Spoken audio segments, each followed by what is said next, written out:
اعوذ باللہ من الشیطان الرجیم بسم اللہ الرحمن الرحیم۔ السلام علیکم کلاس، آئی ہوپ آپ سب خیریت سے ہوں گے۔ مطالعہ پاکستان کا ٹاپک کریں گے ہم قائد اعظم اور نظریہ پاکستان، پیج نمبر 25 پر ہے۔ ہاف کریں گے آج ہم۔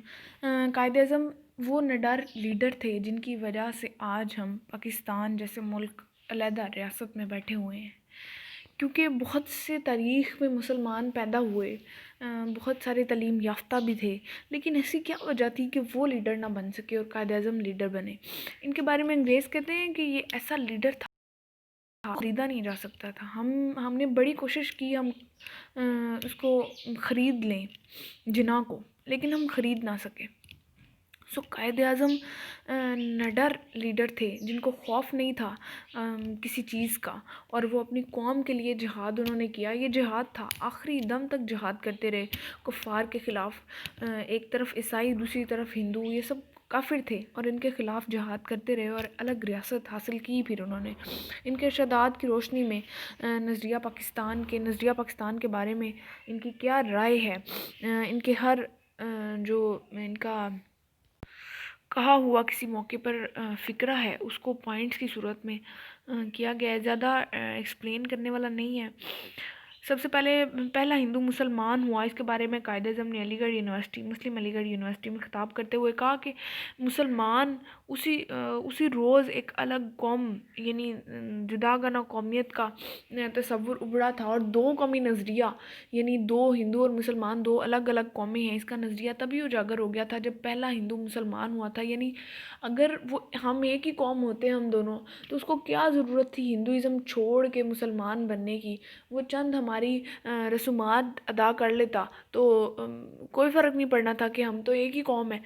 وہ ہندوازم چھوڑ کے مسلمان ہوا، اٹس مین وہ ایک الگ قوم سے نکل کے دوسری قوم میں آئے۔ تو مسلمان اور ہندو دو الگ الگ قومیں ہیں، دو قومی نظریہ، اور نظریہ پاکستان کا یہیں سے ابتدا ہوئی۔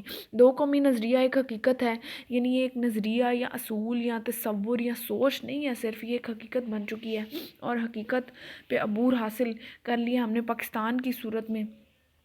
اسلام ہمارا رہنما ہے، اسلام مکمل ضابطہ حیات ہے، ایک ایسا دین ہے جو زندگی کا ضابطہ حیات ہے۔ ضابطہ ضبط سے نکلا یعنی گرفت، اور اسلام زندگی کے ہر پہلو پہ گرفت حاصل کیے ہوئے ہے، وہ معاشرتی ہو، معاشی ہو، سیاسی ہو، دینی ہو، ایون کہ ازدواجی اور ذاتی زندگی پر بھی اس کو عبور حاصل ہے۔ زندگی کے ہر معاملے میں رہنمائی موجود ہے، نہ صرف مسلمانوں کے لیے بلکہ غیر مسلمس کے لیے بھی۔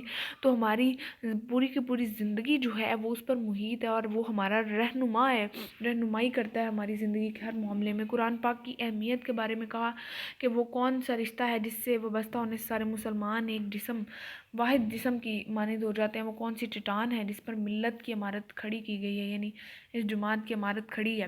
وہ کون سا لنگر ہے جس سے امت کی کشتی محفوظ کر دی گئی ہے۔ وہ کون سا وہ رشتہ، وہ چٹان اور وہ لنگر خدا کی کتاب قرآن مجید ہے۔ اس کا مطلب یہی ہے کہ قرآن ہماری ساری کی ساری زندگی جو ہے اس میں رہنمائی فراہم کرتا ہے زندگی کے ہر معاملے میں، اور اس کے مطابق زندگیاں گزارنے والے جو ہیں وہ بہترین زندگی گزارتے ہیں۔ نیکسٹ پیج پر چلتے ہیں۔ پاکستان اسلام کا مطالبہ ہے۔ اصل میں پاکستان ایک زمین کا ٹکڑا حاصل کرنے کے لیے نہیں ہم نے لیا، اس کا مطالبہ کیا تھا، بلکہ اسلام کا مطالبہ تھا۔ اللہ تعالیٰ نے کہا ہے کہ اگر تمہیں کوئی جابر حکمران پریشان کر رہا ہو، یا وہ جگہ جو ہے اس کی وجہ سے تمہارا دین خطرے میں ہو، تو تم وہاں سے ہجرت کر جاؤ۔ تو ہمیں ہجرت کرنی تھی، کیونکہ باواضح بلند اذان پر پابندی عائد کر دی گئی، ہندوؤں نے انگریزوں کے تھرو کروائی۔ اس کے علاوہ گاؤ کشی کے واقعات ہو رہے تھے، مسلمان نماز پڑھنے کے لیے جاتے تو وہ بدتمیزی کرتے، تو اسلام اور ہماری جو بقا تھی وہ خطرے میں تھی، اور اس کے لیے ہمیں ایک الگ ریاست چاہیے تھی۔ اسلام اور ہندو دھرم دو متضاد معاشرتی نظام ہے۔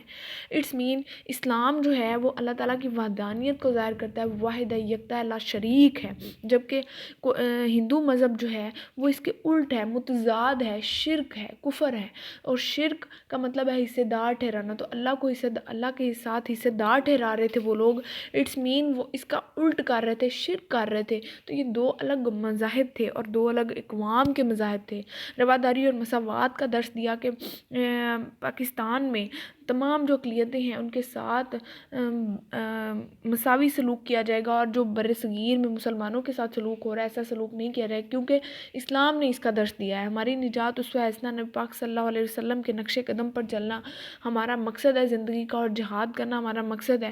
ہم جہاد کریں گے اور ایک ایسی جگہ، ایسا پلیٹ فارم حاصل کریں گے جہاں پہ اسلام اور میرے نبی کے مطابق کے بتائے ہوئے راستے پر چل سکے۔ مسائل کا حل جو ہے وہ بھی پاکستان میں نظر آتا ہے، کیونکہ دونوں قومیں ازل سے لڑ رہی تھیں، ایک دوسرے کے ساتھ لڑ رہی تھیں، اور مستقبل میں بھی اگر یہی سچویشن رہتی تو ہندو اکثریت میں تھے تو مسلمان اقلیت میں تھے، اس وجہ سے مسلمانوں پہ یہ الغار کرتے اور مسلمانوں کے حوصلے پست ہو جاتے، اور شاید وہ زندگی بہت بری طرح سے گزارتے۔ آج جو کشمیریوں کے ساتھ ہو رہا ہے ہمارے ساتھ بھی وہی ہونا تھا۔ جمہوریت کی بنیاد انگریزوں نے جو جمہوریت کا پرچار کر رہے تھے ان کو بتایا کہ جمہوریت کی سب سے اچھی تعریف بچوں ابراہیم لنکن امریکہ کا صدر اور لکڑ ہارے کا بیٹا تھا، اس نے کی ہے کہ عوام کی حکومت عوام کے لیے عوام کے ذریعے۔ تو ہمیں ایک ایسی ریاست کی ضرورت تھی جہاں پہ جمہوریت کا صحیح طور پہ پرچار کر سکیں، جس کا اسلام نے بھی درس دیا ہے۔